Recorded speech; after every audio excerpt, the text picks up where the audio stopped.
It's Song Talk Radio. Welcome to Song Talk Radio. This is the show with songwriters talking to other songwriters about the craft of songwriting. We share tips, tools, and techniques, and together we all become better at writing songs. I'm your host, Neil Modi, and with me, my co-host, Phil Emery. How are you, Phil? I am doing very well, getting very socialized out here with guests, plenty. Awesome. Out on the East Coast. That's amazing to hear. People visiting St. John's. Yeah, swing by whenever you get a chance. And we're delighted to welcome the return of our ex-co-host, Michael Proudfoot, for tonight's episode. How are you doing, Mike? I'm doing quite well, thank you. Nice to be back with you fellas. Feels like the old days. It does. So much has changed. The studio's completely the same. Yes. Because it's virtual. Yeah. But I'm glad to hear. I think Phil's hair is a little bit longer. That's what it is. Is it gray or are you just like an ash blonde, Phil? Bit of column A, bit of column B. Yeah. But that's just one of the filters on Zoom, right? Yeah, exactly. All right. And for our listeners, please send your comments and questions to @SongTalkRadio on Twitter, Facebook, or Instagram, or feedback@songtalk.ca for the email, and we'll share your thoughts on the show. And please visit songtalk.ca to see the show post for this episode and every other episode, to find links to things we mentioned on the show and to download lyric and chord sheets to follow along with the songs that we feature. And tonight, we're happy to be revisiting our answers to the Songwriting Challenge this year, which is to write a song with the title, Why Do You Cry? But before we get to our revised answers, I just want to point out that on the website, songtalk.ca, we have a page. The link is on the sidebar for Songwriting Challenge 2022. And if you click on that, we've consolidated all the episodes that we've done related to the Songwriting Challenge. So each of the hosts had an episode for their answers to the challenge. We've had 3 episodes where our listeners who sent in their songs, we featured their songs, and tonight's episode as well will be added to the list of links. So you can visit that page, and everything is there for your listening pleasure. And what else we got? So we had the July edition of our Song Talk meetup last night over Zoom, and I hosted it, and it was a great time.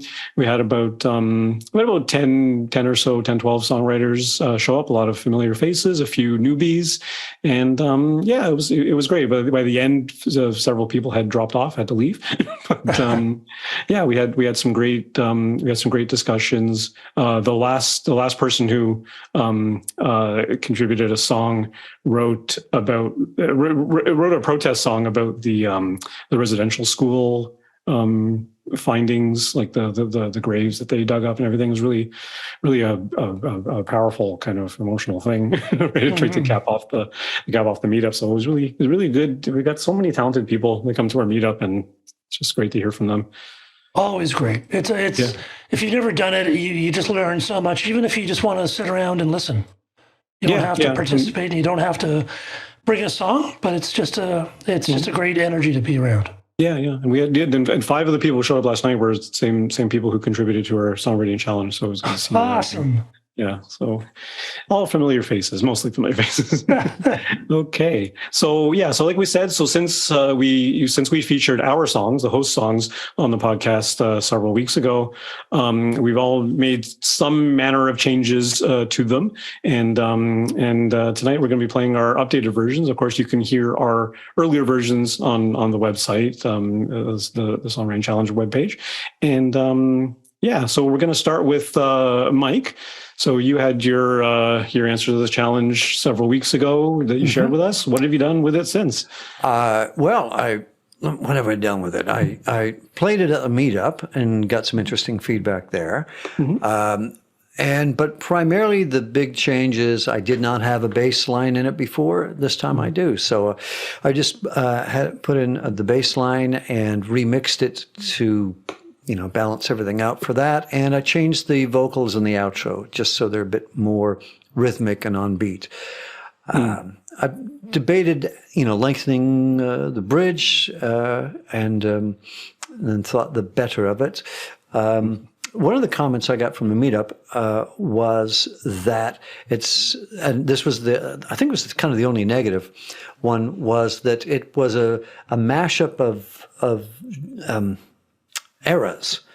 Because people were saying, "Oh, it sounds like a '60s song, like the Hollies or something like that." And I'm okay. And then someone objected to me using what sounded to their ears like an '80s guitar line in it. Okay. And I thought, well, that's yeah. They think, well, he thought the two didn't mix well together. Right. Okay. And I thought, well, that's interesting. I mean, I deliberately mix up eras and genres and things like that. That's kind of part of the fun of it, seeing what does mash up together. So I appreciate the comment, but I did not change nothing because of it. But I just thought it was interesting to get that sort of feedback. Yeah. It's an interesting question about what is an opinion and what is a criticism. Because you might not like broccoli, but that doesn't mean that you can eat a well-prepared piece of broccoli and appreciate it for being a well-prepared piece of broccoli, even though you don't like broccoli. You know what I'm saying? No, I don't understand your metaphor. If you just fundamentally don't like broccoli, doesn't matter if it's covered in chocolate, you still won't like it. Is that what you're saying?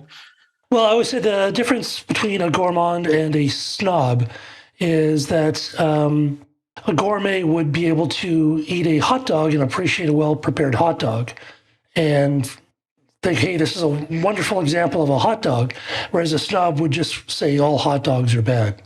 Gotcha. Okay.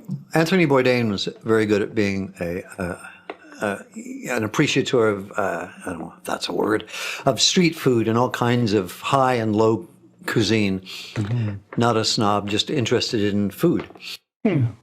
Well, I mean, again, the thing with criticism is you need to be cognizant of where the artist is coming from, right? And what did they achieve their objective? Like, if you set out to do a multi-genre song and that's what you ended up doing and you did it well, then kudos to you. If you fundamentally just don't like the idea of a multi-genre song, then that's your issue. Yeah, but the idea, it struck me that saying you can't do this is just antithetical to, at least to how I make music anyway. I like mixing up things that you would not think work together. Even if maybe they don't work, but I like to try it. Yeah, for sure. I mean, you do that lyrically as well. I mean, sometimes that's what the song talk challenges are, to push you to do things that you would think you wouldn't do. Like last year's just keep the same chord changes. Well, I'm sure that would, some of our guests, Gilbert Neal, I would just tie him in knots. That's true. I really want to see him do that. Or anyway, so it's interesting to get that kind of feedback. So what about your decision? You got feedback about, or was it feedback that encouraged you to extend the bridge, or was that your own thinking? That was, someone had mentioned that because the structure of the song is a little wonky. There's a six bar verse and a 5-bar verse, and then the choruses are 9 bars. And the middle 8 is the middle 6. It's just 6 bars.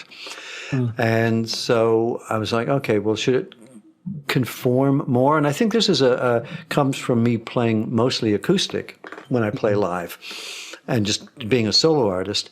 Is if I feel like, I just want to stop this here, like there's no one else that has to follow me, so I can play 3 lines instead of 4 or 2, so I don't always have to work in even bars, which is fine. But then when I'm recording, or when I'm having other people play on the stuff I record, all of a sudden it becomes a little harder to fall because things change at unusual places. So I thought, okay, well, maybe I should start writing and recording in more even bars, and to make it easier. And I thought, but not this one. So in my time off from co-hosting and being part of the show, I've been doing a bit more writing, which was my intention. So I'm glad I've been able to do that.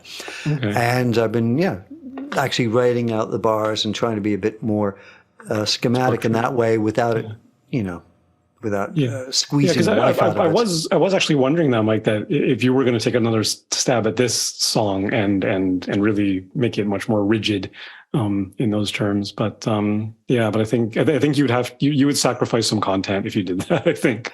Yeah, and I had my experiment for this song was to try to keep a melody throughout and chords throughout and changing the instruments so that I can swap out instruments and once someplace instead of playing the major, I'd be playing the third or so kind of playing around with how far can I get away from the staying in the middle of the road? How far can I swerve this way or that way and still keep the song sounding like it's together? Mm-hmm. All right. Cool. So I thought if I pulled it apart, it might just fall apart completely. So. Yeah, it may very well have done that. Okay. All right. So let's take a listen to Mike's revised song with updated bass line. And yeah, let's take a listen. And a little bit different vocally on the outro. Outro vocals. Okay. Sugar tastes bitter, especially after drinking. I can tell your fortune, but I don't know what you're thinking.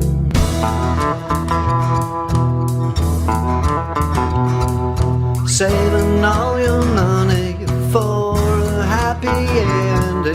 Sesame iguana, no sense in pretending. Why do you cry when you never even tried? And in the end, it's your life to spend. Still I wonder, why do you cry?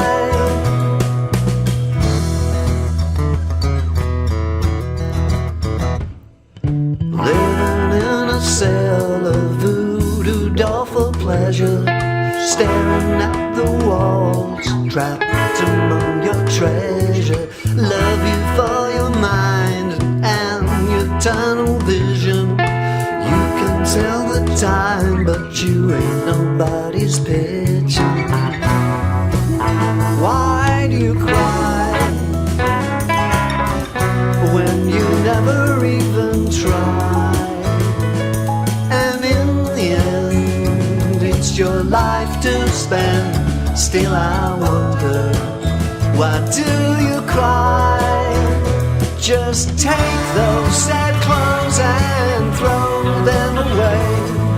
Nothing gets old faster than yesterday. Digging a hole won't make it okay. And in the end, it's your life to spend. Still I wonder, why do you cry? Why do you cry? Why do you cry? Why do you cry? Why do you cry? Why do you cry? Why do you cry? Why do you cry? Why do you cry? Why do you cry?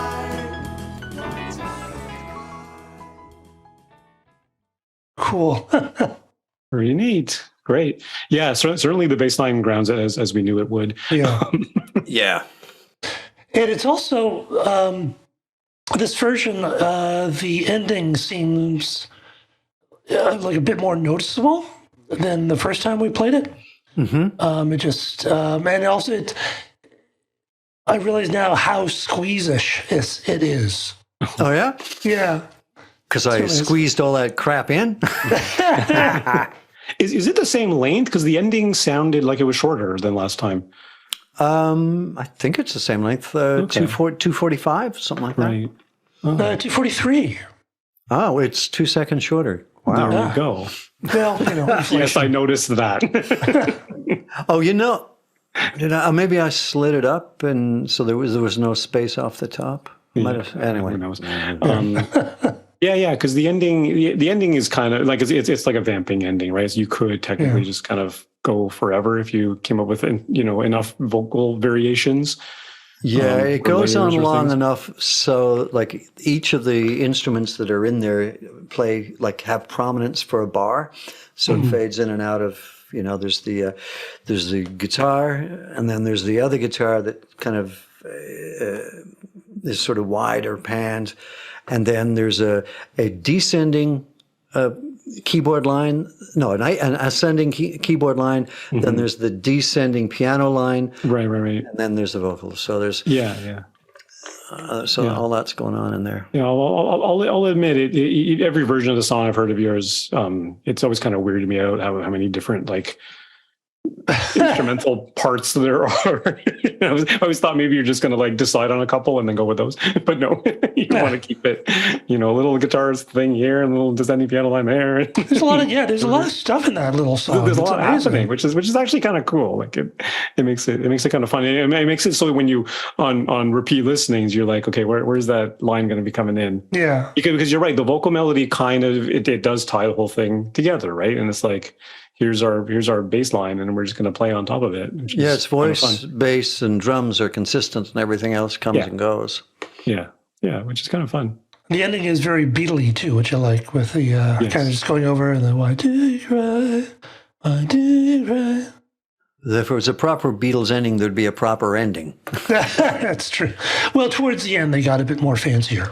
That's true. Fade in and fade out. Yeah, nothing wrong with a fade out, I guess. So, Michael, are you happier now with this version of the song than you were before? Yeah, definitely. The bass made a difference. For sure. And, excuse me. Yeah, so, I could have taken one more stab at it, but I think then I would have wanted to re-record everything once I got the bass line in. And I said, oh my God, I'd completely fall out of love with it by that point. I'm more focused on newer songs and newer ideas. Right. But every song for me pretty well is a challenge. Well, you can take that either way. But I'm not just necessarily writing a song to write a song. I want to try this, or give myself a challenge or an obstacle or a goal that I want to achieve with this song. And sometimes it's lyrical or conceptual. Sometimes it's musical. Like, okay, I'm going to write a song with drop D tuning, or I'm going to write a song that's on the seventh, a caput on the seventh fret, or I wrote a lot after you finally explained the circle of fifths to me. I go, okay, let me try that. And when I first got back into it, after I'd played in bands lots, and then I hadn't played music for a while, and I got back into it, and it was almost like, those dogma movies where they have a whole bunch of mandates that they must fulfill, like no artificial lighting, no this, no makeup, no special effects. And so the beginning was no minor chords, only 3 chords, and it has to be about something that actually happened to me. Either I observed it or it happened to me or someone I know. And so I had a very limited parameter to write songs about. And then gradually I'd add, okay, you can have more chords, you can have minor chords, you can, and that sort of was how I got back into writing. Oh, very cool. Interesting. Well, yeah, and hopefully that's what everyone takes away from this idea of songwriting challenges, is that you can impose them on yourself, right? And say, look, I'm going to this week I'm going to write a song based on this, and frankly, we kind of do that anyway. We're always filtering it in some. I mean, even you say it'll be your early bands. Those were your rules. That was your challenge. Yeah. I mean, if you told me write a song with no minor chords, I would have a really hard time with that. Yeah, I mean, it is difficult because it seems that every key needs a minor in in a couple of places. So to avoid that, without sounding like a nursery rhyme is kind of difficult. Well, yeah. We're a sad song with only major chords. Yeah, really. I think we did that, didn't we? Or was it the other way around? Or positive lyrics and minor chords, I think. Well, we did that one 2 years ago, didn't we? Yeah, that's what we did, yeah. But, damn, I thought I had a wrap-up point. I can't remember now. Oh, yeah, it's just that, I mean, why are you making music? Why are you writing songs? I mean, if it is, I want to get on the radio and I want to get famous, man, you got a crapshoot. It's just, there's so many people making music and in so many different genres, and there's so many places for it to go. It's, you got to have a realistic goal, I guess. it's like when I was an actor, you can't have the goal when you go into an audition of getting the part because that's out of your control. So you got to have some other goal that you can measure and you can achieve. Otherwise, you're totally putting yourself at the mercy of everyone in that room, and you have no agency. You have no, you would just be buffeted by other people's opinions, and that's not a very mentally healthy place to be. And I think it's the same with songwriting. If you're going to write songs because you want to write a hit and you want to be famous or popular, I think you're aiming at the wrong target. Mm-hmm. Mm-hmm. Very true. And what about writing with structure? You say you're moving towards writing with more rigid structure. Is that working out for you, or that's my new goal? Yeah, or okay. my new rubric. It's okay. That's what I'm doing now. Is I'm writing in more traditional structures. So, are you happy with that so far? Or? Yeah. It's I like limitations. So this gives me some limitations. Also, recording at home, sometimes it forces you to go in those structures because it's actually easier to have changes on a bar or, things that don't speed up or slow down, which you can do with a band, but then you have to try to get musicians to pay attention. Or you can and I mean, I work in Logic, and if you don't work in even bars, it doesn't like it. I mean, there are ways around it, but like you can't use the drummer that's part of Logic, which is pretty good, but it requires you to be in even bars. Otherwise, it starts putting in fills in strange places. Yeah. And speaking of fills in strange places, so that's right. And yes, I'm in St. John's. It's not that strange. It's a wonderful place. It's not. Yeah, no, it is very true. You like to think that the technology should work for you. If you want to do odd things, then you should be able to do them.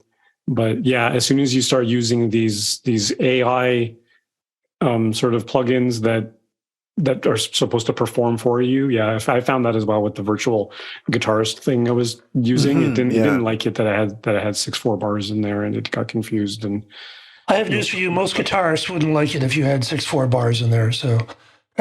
It's probably quite accurate. It's more real, just fighting back. That's the realism. Yeah. Without the angry tone, I'm just going to screw it up. Passive aggressive. I saw on one of those Reddit boards, they have a pedal that can replace your drummer. And I said, wow, they have a pedal that shows up drunk late and tries to pick up your girlfriend? Exactly. But yes. Many people said, I believe that so deeply. Yeah. All right, Neil, how about your ticket? How did yours change? Yeah, so mine changed fairly substantially. To be honest, at the time we did the podcast, I was like, okay, I'm done. We're good.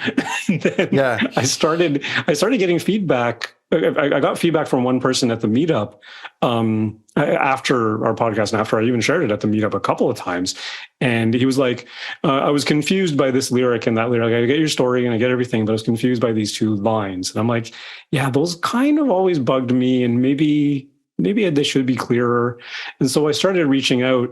I actually reached out to a songwriter that I met at Chad Shank's meetup, at the at-home songwriting meetup. He did like a YouTube roundtable of like songwriting for beginners and invited me. And I met this songwriter. Her name is Sarah Peterson. She's from Minnesota, just like Chad.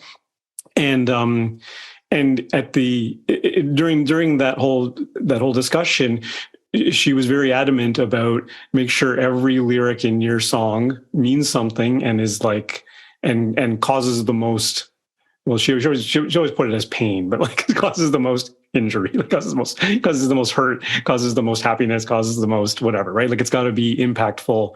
Every word's got to count, and every sentence, every line has to be meaningful in that regard. And that always kind of stuck with me because I've never really written a song like that before, where it's very kind of direct. To be honest, I've co-written some that manner of song with my band Bay Shelter with Addie, but never on a solo effort. And so I actually reached out to her and I said, hey, would you be willing to just look at my lyric and go over it with me? So we spent like a good hour over Zoom, and she literally like went through every line with me and kind of encouraged me to be a little more Nashville with this thing. Like the sort of things where you're like, the poetry is really nice. You don't want to get rid of that, but at certain points, you might want to just state it more plainly and state it more clearly and get the message across about what you're actually talking about, right? And so I ended up revising some stuff, and in my chorus actually ended up doing not a completely different melody, but a largely different melody, because I now had more words and I needed to get in there. So the third line of my chorus, or second line, I think third line of my chorus, is melodically a different shape, and lyrically everything but my second verse is either slightly different or a little or substantially different. My bridge is mostly the same. My verse after the bridge, the quiet verse 3, is almost completely different than what I had before. It's much more plainly stated and open about the issues and things like that. And the other thing that we discussed this on the podcast when I shared my first version of the song was the transition between my verse and chorus, about the key change and about the bridging chords in between. And I ultimately decided just to simplify that as much as possible. It's now just like the 5 and the dominant 7 chord, or the dominant 5 chord, and then into the chorus, which is not really a key change anymore. So it's very straightforward. And I did take your suggestion, Phil, about doing a little guitar lick thing for the transition piece to sort of carry you into it. And as soon as I put the little guitar lick in there, I'm like, yeah, it doesn't matter that the chords are kind of not unconventional. Yeah. It's still, melody rules. Melody is the greatest thing ever. Right? You put a little melody in there and it carries you through into the chorus. But otherwise, structure stayed the same. The chord pattern, except for the little transition piece, stayed the same. And I did tighten up the recording a little bit because I was having, like I was saying just a minute ago, I was having trouble with that guitar performance plugin thing. So I kind of tightened up a little bit of that, and that's pretty much it. So I'm at a state now where I think I like it better. It comes across clearer, and yeah, I'm happy with it now. Yeah, it's interesting. I have both sets of lyrics up on my monitors, and going between them, it's really nice to be able to sort of see exactly where they're different, you know? Mm-hmm. Yeah. Cool. Shall we take a listen? We'll take a listen. Okay, here we go.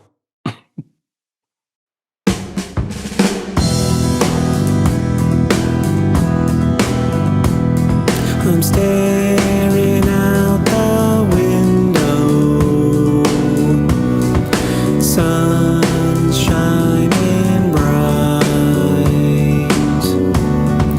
Light glows on stone, but never gets inside.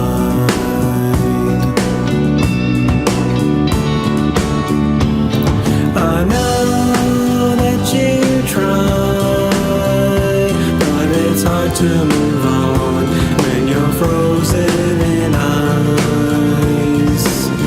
I fake a smile and when you ask me why do you cry?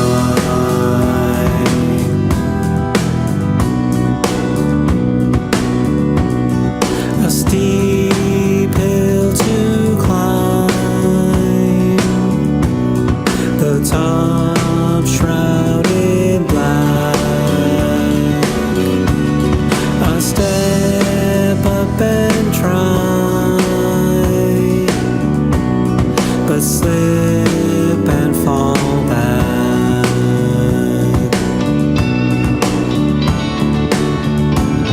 I know that you try, but it's hard to move on when you're frozen in ice. I fake a smile and then you ask me why do you cry? Believe me, believe me,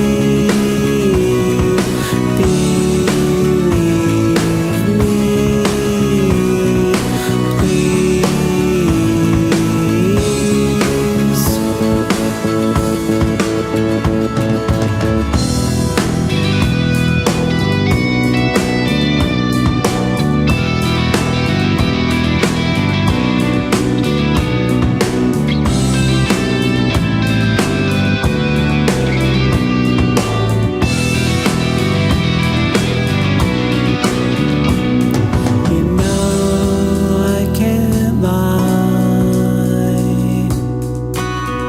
it's hard for me to share.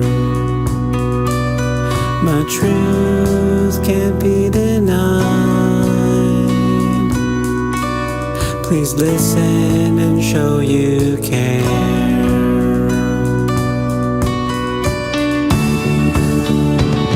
I know that you try, but it's hard to move on when you're frozen in ice. I fake a smile and then you ask me why. Why do you cry?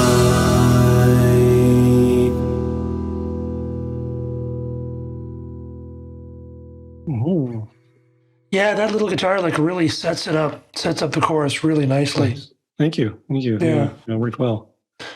Yeah, and it really does. It is much more clear what you're trying to say. Those exercises were definitely worthwhile, I think. Yeah. I think it was really good just to take another pass through the whole thing and go, is everything as plainly stated and as clear as it could be? Yeah, that's a good point, actually. Mm-hmm. What do you think, Michael? Yeah, I agree. I think that it's a big improvement.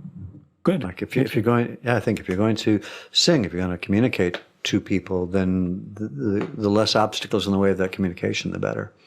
Yeah, and really the first hurdle for that was my original version had that wicked key change from verse to chorus, and everyone ended up talking about that, and no one paid attention to the lyric at all. So like simplifying the music and developing the lyric, I think both working in tandem, that kind of got me to a better place, I think. You could add another guitar lick between the chorus and the verse. Yeah, there is another little transition in there. I could bring that thing back. I'm always cognizant of this is a completely opposite approach to what Michael's doing, because my approach is always like I've got guitar one, I'm visualizing two guitar players on stage. So if one guitar is not doing the rhythm part, the other one's doing the lead part and doing the double guitar in the chorus. But if he's not doing the double guitar in the chorus and he can only play the lead part there, he can't have three guitars going at the same time. Right. Right. I'm always very cognizant about like if this has to be performed live, can we do it with like four players and to go, right? I don't know if that's how important that is, but there are many guitars. I figure it's the other way around. I go, yeah. Michael's got the complete opposite approach. If you're recording, the wall. I just want this sound, and sometimes I want to put in sounds like to try to make music out of things that aren't musical, like rhythms or just, ambient stuff or more like I like soundtracks as much as I like songs sometimes. Yeah. Oh yeah. Me too. Like if I'm doing electronic stuff or electro pop, I throw everything in there. I don't care. Yeah. We got 17 keyboard players. We're good. So Neil, it seems like you actually learned quite a bit from this in terms of working with the other songwriter and looking at your lyrics in a different way. I think so. I think like I was saying on the podcast on the first version, I think I'm beginning to embrace simplicity a little bit more in my listening and in my writing. Right? Like I'm kind of joking that this is like the most country song I've ever written because the lyric is straightforward in a way where before I would have masked stuff with more metaphor and more like obscure references to things and whatever. And this is very like it's a lot plainer than it used to be. But I'm actually pleased too that I still managed to get a little bit of the poetry in there in terms of visual language and frozen in ice and that sort of thing, right? And then by the time you get to verse 3, it's just very, very plain now, and then that's kind of the if you don't get it by now, then verse 3 will get you there. But it's also true that because your original line was in your chorus, I know that you try, but it's hard to stand up when you're melting like ice. Yes. And the new one is, I know that you try, but it's hard to move on when you're frozen in ice. And it actually makes it's much more clear. Yeah. Yeah. Yeah, because the standing and melting, I was like, what? Yeah, obscure metaphors are quite, difficult. They're better, I think, in verses. When you get to your chorus, you want to be plain spoken as much as possible. Yeah, for sure. Or have something that even if it doesn't make literal sense, has like as a phrase that just sounds good or sounds like it should mean something, you know? Yeah. Yeah. Yeah, for sure. And then the other difference with the chorus was I fake a smile and then you ask me why, whereas before it was I smile, but still I say as you smile. Still you say as I smile, which kind of I got some feedback that was kind of still you say as I smile, and then you say why do you cry? Why do you cry? It's like flipping the things, and it kind of still is, but the notion of faking the smile I think is important in the narrative. Yeah, right? And that makes it clearer too, and that's where I had to change the melody because it was way too many, way more syllables than I had before. The you and I in a song, and you were mentioning it, I think, in a previous show with, I think it was the third Song Talk Challenge show, maybe. I listened to them all. I can't remember which one it was. With the listener songs? Yeah, the listener version. And there was something, you know, about the you, like, why do you cry? But there hadn't been a you mentioned in the song. Yeah, that was last week's thing. Yeah. And, that sort of thing really matters. And you can forget about, like, when you're writing it, you might forget about that. But I remember doing that, writing an I and a you and a he. And it just, when you listen to it, it's so hard to understand who's talking and what's going on. Like, it's important to be clear about that sort of thing. Yeah. We had that at the meetup last night. There was a new person who came on with a hip hop song and had literally 4 pages of lyrics. Like it was a really, really long lyric. It was a good lyric. And he was going, it was a relationship song thing, but it started out with she for like the first verse and then got into I and you. And then the she wasn't visited again until the very end or somewhere in the middle and everything. And that's what I told him. I said, look, just consolidate it all. Just make it all you and I. It's clearly what this song is about. It's it's clearly a you and I song. We start wondering who she is. Then you're going to lose your listener. Like just do it all you and I. It's so much simpler. It's interesting because you could make you and I, it's a very clear relationship. But if you're telling a story, you want to use the word she. Yeah. Like she walks in from a long day type thing. Yeah.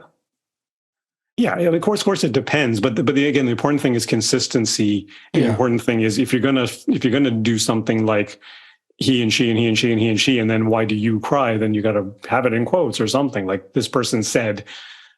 Yeah. And so they said, why do you cry? And that's exactly what I did. Then you ask me why do you cry? You ask me. So it's like, it is essentially dialogue. Yeah. You can sometimes with a bridge or a middle eighth or whatever, you can bring a change of tense there because you can use that as a different voice or a different perspective on the story that you've been telling. It's better to put it there than to just mix it in with the verse and or the chorus. Put it in the bridge so it's going to stand out as a different point of view or a different person speaking. Yeah, you got to have a good reason for doing it, I think. Yeah. Right. And if the reason's justified, like it's a bridge and we're going to a completely different point of view, then for sure. Yeah. Yeah. The structure of the song can actually help you communicate the content of your lyrics. If you you have a lot of power there as a songwriter to play with the structure and let it be led by the narrative. All your decisions there. Mm-hmm. It's pretty cool. Wow. Hey. Now, how about you, Phil? What's changed in your song? Much? Well, it's interesting. Because initially, I was thinking about when I first sort of did the song, the music track to Heroes. There's sort of a nice kind of rocky, rolly kind of feeling to that music that I always liked. But upon listening with it on the show, it felt like it was just a little bit too slow. So I did want to speed it up and. So it was at 134 BPM, and I tried some different tempos, and I wound up at 138. So was that 134 before? That's fast. Yes. That is fast already. 138 is faster. It is faster. It's slightly faster in terms of percentage. It doesn't seem much faster, but it really changed the feel of the song. It kind of made it definitely a bit more rocky. Mm-hmm. I changed the beginning of it because Michael said that he thought it kind of went on a bit too long in the beginning. So now there's more sort of sections in the beginning. And like, do you get to the chorus faster in this version, or no? No. But I think there's more interesting things that happen. Oh, I see. Okay. It's more of an arrangement choice. And then I added a bridge, which turned out to be 12 bars. Right. And it was interesting because I had the song, sort of recorded, and I re-recorded the bass and the guitars. And I haven't had a chance to re-record the vocals. So it's just the existing vocals that are sped up a bit. But it was interesting. I had to actually, cut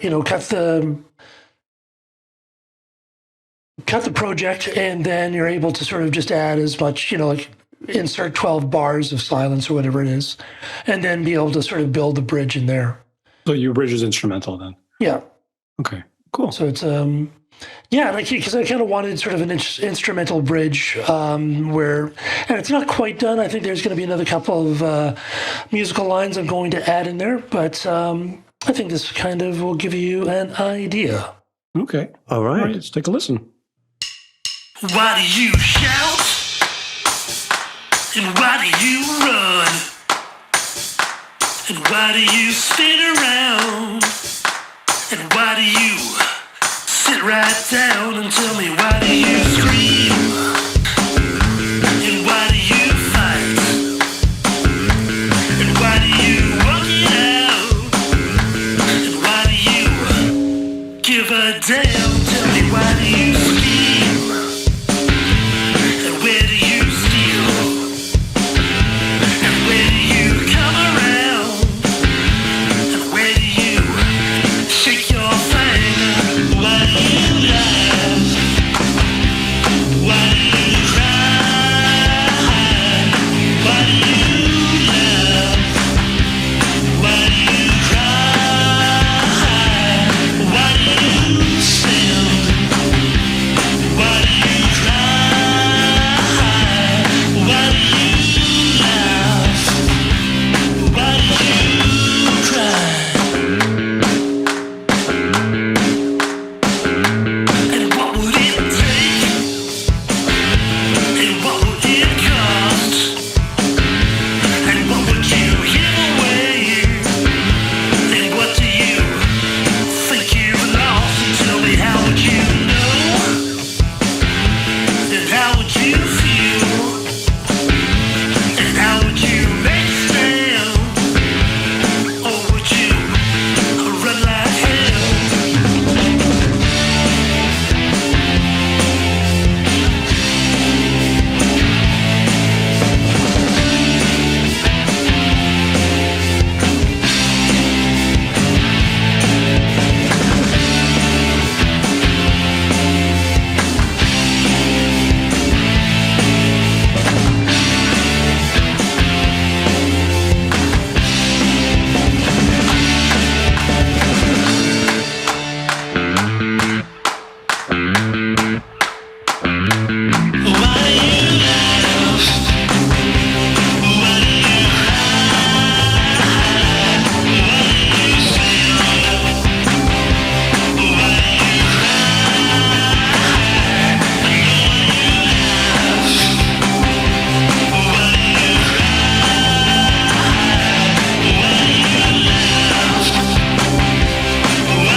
Very cool. It's got a great energy to it. Yeah, really like the it. increased tempo gives it a much greater energy. It's amazing. Yeah, and it's not much. No, it's amazing what 3 or 4 BPM can do. Yeah. I think it's really worthwhile when you're writing a song to try it in different tempos, like really, really fast or really slow. And, because sometimes you discover something that you thought was a great slow song turns out to be an amazing fast song, and vice versa. That's often what you hear about hit songs that were kind of rubbish, and then they were saved by changing the tempo or the genre, like, was it Heart of Glass? The Blondie song was a reggae song, and the Some Stone song was a country song, and, you try a completely different tempo or in a different way, and you can open it up. Did you change the guitar riff in the chorus from before? Possibly. I don't remember it being as like rhythmically, like here you got something like that. Whereas before I seem to remember it was like more of a like a wall of guitar kind of thing. Okay. Which I thought would work because with the increased tempo, a little more punky, like the guitar, like I could see the chorus just being this big wall of guitars. Well, I might add some more guitars because it is kind of fun to add as many guitars as you can. Are you going to add a solo on Over the Bridge, or? Yeah. Not sort of like a solo, but more kind of like a musical phrase, kind of like a Johnny Marr kind of thing. Okay. So a Neil Young single note solo. Yeah. There's sort of something like that in the background anyway. It sounded like. Yeah. That kind of ambulance siren. But it sounds like you add another chord in the bridge as well, right? Just a different chord pattern. Oh, yeah. Before you only had what's that? Yeah, before it was only A and C. Only A and C, yeah. So it was like A throughout the verse and then C and A in the chorus. In the chorus. And then the bridge is D, E, F, C, A, and then D, E, F, C, A, then D, E, F, C, D. Oh, man, you're like using all of them. All of them, yes. There you go. We were just talking about this at the top of the show. Don't use any minor chords, right? Well, of course, and a lot of, rock is written that way because, as a guitar player, you just have your shape that you have your hand in, and you just move your hand up and down. And that's, so a lot of, especially people who are just starting writing songs, they don't know how to play a minor. So everything is a major, and it's... I can't wrap my head around that as a piano player. I don't know. Have some compassion. Yeah. Yeah, it's just a bit easier to get to something. Like it's harder to play piano, I think, and from zero to something, Yeah, though it's easier to figure out music theory on a keyboard. Yeah. Yes, that's true. Very true. But it's fun. I think I'm definitely going to be trying, probably working on this a bit more and filling it out a bit, I think. Mm-hmm. Yeah. It's certainly in better shape than it was before. I do like the bridge. I do like that you added that bridge and the little transition. I was wondering how you're going to get out of the bridge into the chorus. Yeah. And you just repeat that bass line a few times, which is kind of cool. It's kind of a neat transition, right? Just go completely quiet. Yeah. And then launch back in. Yeah, it definitely got into the guts of it sooner. I mean, you said it wasn't any sooner, but just the rearrangement of it definitely made a difference. And then when it kicks in, it really kicks in. Yeah, going from the hand claps. Which is why I was thinking wall of guitar in the chorus is because that would really kick it in. Yeah. In the chorus, make it fat as anything. And also, doubling up on like having background vocals and things. I think add to the energy as well. Mm-hmm. Yeah, I feel like it's got some teeth to it that I can actually do something with it. So yeah, definitely fun. I didn't do much with the lyrics. No, really at all. But it was always a fun challenge. These challenges. So was this a thing for you, Phil? Where when you presented on the podcast before, were you satisfied that you were done at that point, and then decide to change things, or did you already know that you were going to change stuff after that? I am always changing stuff. Like I'm always kind of listening to something and going, I probably could use a bit of this or could use a bit of that. Okay. So changing things is not my problem. Not changing things and finishing them, that's my problem. knowing when to stop. Knowing when to stop. Yeah. Because you can like keep on thinking, well, it doesn't sound like it's professional yet. Well, it may never sound like it's professional. You might just have to accept that. Yeah, Yeah, you need exactly. some professionals working on it Yeah, exactly. or performing on it or whatever. It's never, especially I'm on these Facebook groups for home recording and stuff like that. And everyone's obsessed with what plugin should I use and what's your mastering chain and blah blah blah. I'm like, is your performance any good, or are you just like, don't know? Yeah. Yes, that's why I made a point of not buying any new equipment and just using the stuff that I have and Yep. and learning how to use what you have. Yeah. Because we all have more than most musicians ever did in their life. Yeah, exactly. Yeah, it's we have crazy. way more in our little computers than the Beatles ever had. So hey, Yeah. And we're recording in stereo, which is, damn sight better than a lot of albums, null for classic them. album. Yeah. Yeah. And you listen to them, and they sound fantastic. yeah, So, I don't know how hard it was for them to do reversing effects. Like you had to just play the tape head backwards. Was that all they oh, did? crazy. Yeah. Well, to record it when it's playing on something else. Yeah. Yeah. Oh, I remember seeing, like, to get it at different, like, they would have tape strung around a room to get it. Or I was watching some documentary. It was like a 5-part, and I go, how can it go on this long? But it did. And one of the things, they were talking to the producer's widow, and she took the camera crew, up into the attic of their house, which they used as a reverb. They had to make their own reverb. They ran a speaker like up there, and then a microphone on the other end of the attic, and that's how they got reverb, or an echo or something. Like they built the room, or they used a real room. It wasn't like you could dial it up and let's make it a bigger room or smaller room. They just had one room for echo. Nowadays, it's just a click away, isn't it? Oh yeah, you got too many choices. That is the problem. That is the danger. Yeah, you got too many choices. The tyranny of options. Yeah, because before you had like one reverb and that was it, as opposed to going, well, which reverb should I use? Exactly. It's all about the song and the performances and truth. Well, totally that's the nice thing about just playing live or just playing acoustically. This is all it is. Does the song still exist with 1 or 2 people? Right. Yeah. But of So course any final thoughts about this whole songwriting challenge business we've done this year? This particular one? Yeah, or in general? Well, I think the challenges are great. Like I say, I like writing 2 challenges. So I look forward to them every year, writing, writing It with sounds like you're doing that limitations. already, Mike. You're doing it for yourself. Yeah, so it's nice to have it imposed by other people and to be, well, not competing, but to hear what other people like you guys who are in the same boat come up with. And it's I've been listening to the listener episodes as well, and it's really interesting to see what.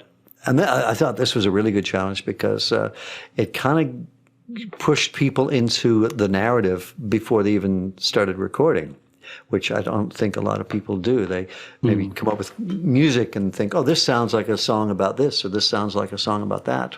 But it was kind of predetermined. A lot of political songs came out of this. I was surprised about. I thought it would be much more personal, but people seem to stay away from that. Yeah. There were a lot of protest songs, actually. Yeah. Yeah. And then Phil's. Well, from the I think- listeners, not really from us, but from. Well, I think Phil's is kind of a protest song. It talks about I suppose it's got elements. It's got elements. it's a state of mind questioning. Yeah, why no, are you doing that? Why are you doing this? Why are you doing that? Yeah. Yeah. Why do you spend?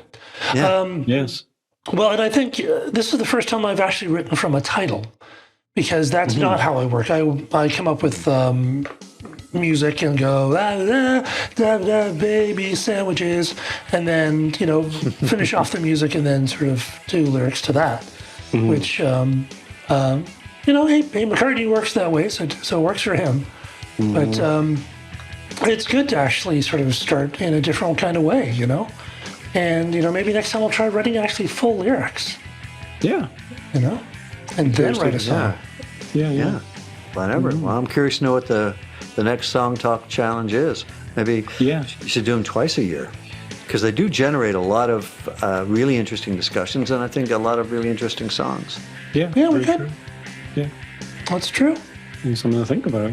Yeah. I mean, I don't know, for myself. I mean, I've written from titles before, but like I was saying on my episode, this is the first time I had a title without having a concept, so I had to ruminate on the concept a little bit. But then after that, it was kind of the same thing as other songs I've written in that regard. But but again, the lesson for me here was simplicity. It's always interesting that even though the challenge gets you started, right? But then your learning may actually be something that's not exactly related to the nature of the challenge. It could just be, it just pushes you in a different way, and that ends up, you end up in a different place, and that's always a good thing, right? So it's always good to recognize that even though the challenge is a starting point, you may end up somewhere else, and you may end up in a place. There was one of the listener songs that it was after we did the episode, Phil, that I thought to myself, this is a perfect case where you can just discard the challenge altogether and say, this is the song I wrote as a result of the challenge, but now I'm letting go of the rules of the challenge. And I just have a song now, just like any other. And you make it, change it to be what you want, Yeah, you can change the title to not be "Why Do You Cry?" It's whatever. Exactly. You might push you to find a good chord sequence or something that you'd rather use for something else. Yeah, that's great. Yeah, it's really all just about getting the creative juices rolling. That's all it is. Exactly. That's true. So, Michael, what's coming up for you in the next little while? Musically or otherwise? In many ways. Well, I'm coming out to St. John's, so I'm looking forward to that. That's in a couple of weeks, and. Nice. I'm starting to accumulate song ideas or musical fragments, and I've been writing some music with my wife, which is really nice. Oh, nice. We sing well together, which is just lovely. So we're just sitting out on the deck and just harmonizing. So oh, nice. I'm just loving that. So amazing. Awesome. Beautiful. All right. Okay. I think that about wraps it up for Song Talk Radio. Special thanks to Mike Proudfoot. Thanks for joining us again. And thank you for having me back. Yeah, it's been great to see you. And we want to hear from you, our listeners. So please send your comments, Twitter, Facebook, or Instagram at Song Talk Radio, or send us an email, feedback@songtalk.ca. Be sure to check out our YouTube channel for live performance videos and full episodes. Subscribe today to the Song Talk Radio podcast on your favorite podcast provider. And don't forget to sign up for our free newsletter at songtalk.ca. And you can find links to all the products, books, and web services we mentioned on the show on our resources page on the website. And wherever you are in the world, please join us online via Zoom at our next monthly Song Talk meetup. It's free to join on Meetup and free to attend the meetup. Stop by songtalk.ca for the link. You can bring a song and a lyric sheet and get constructive feedback from other songwriters. You can follow me at neilmodi.com. You can follow Phil. PhilEmery.ca. And Michael, you're still on the Insta? Still on Insta, Proudfoot420. But I must admit, there hasn't been much new content. No? Well, your Instagram's not been very instant. No. Insta, not instant. Thanks for listening, everybody. Be sure to stop by the website, songtalk.ca, to browse past shows and find out how you can be a guest. Thanks for tuning in, everyone, and keep on writing. Good night, everyone. Rock and roll, man.